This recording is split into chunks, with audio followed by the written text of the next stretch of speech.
Facing trial in Iran's revolutionary court. Leading reformers, some in prison uniform, among those charged with rioting and conspiring to topple the government. Prosecutors read out an indictment saying that for more than a year the accused had been plotting June's post-election unrest. The trial's the first time since the Islamic Revolution in 1979 that so many senior figures, including former ministers, vice presidents and politicians, have been put on trial.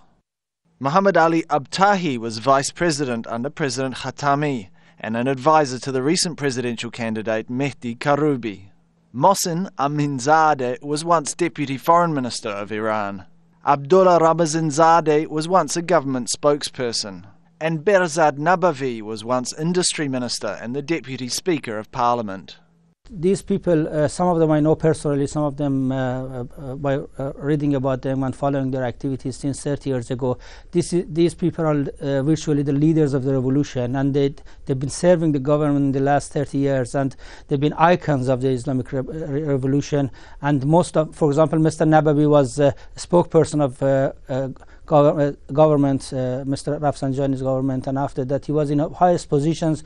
He sacrificed his life for the revolution, and he was in prison for the revolution before victory of revolution in 1979, and many others like Mr. Tajzadeh, Mr. ABTAHI. This is a sad story, and I think the public opinion lost his trust to this trial. Shows it's too little, too late. Hundreds of thousands of Iranians marched in days of street protests after the June elections. They denounced official results, but declared President Ahmadinejad the winner.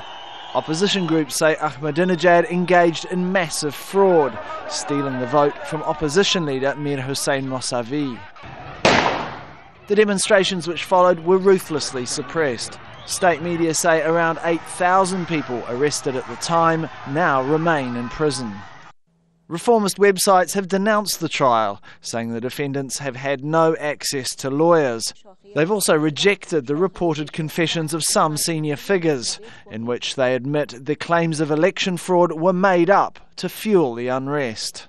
It's not clear when the court will resume or the exact process it will follow, but under Iranian law, acting against national security is considered a serious crime, punishable in some cases by death.